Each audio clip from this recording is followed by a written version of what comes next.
কবরের মধ্যে কে আপনার বন্ধু হবে যদি আপনি মুমিন হন? কবরের ভিতরে আমাদেরকে যখন রাখা হবে তখন 40 কদম মানুষ চলে আসার পরেই আমার কবরের ভিতরে মুনকার নাকির হাজির হয়ে যাবে। কোশ্চেন করা হবে, মা রব্বুক, তোমার রব কে? আমা দীনুক, তোমার দিন কি ছিল? এবং মা মুহাম্মাদুর রাসূলুল্লাহ সাল্লাল্লাহু আলাইহি ওয়াসাল্লামকে দেখানোর পরে বলা হবে যে হু ইজ হি, এই ব্যক্তিটাকে, তাকে কি তুমি চিনো?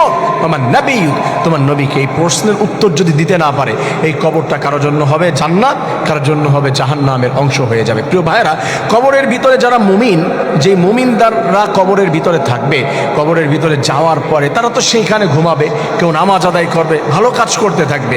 কেমন কুরআনুল কারীমের ভিতরে জানিয়ে দেওয়া হয়েছে, আল্লাহ তাআলা জানিয়ে দিয়েছেন, মান বাআতানা মিন মারকাদিনা, কবরের ভিতরে যারা আমল ভালো থাকবে, ঘুমাতে থাকবে, যখন তাকে ডাক দেওয়া হবে, যেই যে দেখো কিয়ামত হয়ে গিয়েছে, সে বলবে কে আমাকে ডাক দিল, কে আমাকে ডিস্টার্ব করেছে, আমি তো ঘুমাচ্ছিলাম, আমাকে ডাক দেওয়ার কি প্রয়োজন ছিল।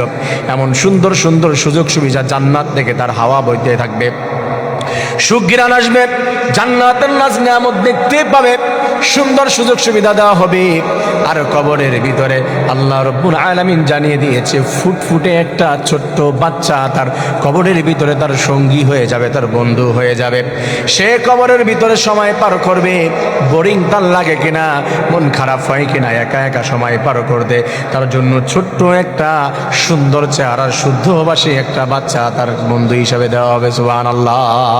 আল্লাহ রাব্বুল আলামিন আমাদের সবাইকে কবরের সামান যেন গুছিয়ে নিতে পারি, আর কবরের ভিতরে যেন নাজ নিয়ামত, যেটা জান্নাতের সুযোগগুলি আমরা পেতে পারি। আল্লাহ তাআলা সে মর্মে আমাদেরকে আমল করার তৌফিক দান করুন, আমিন।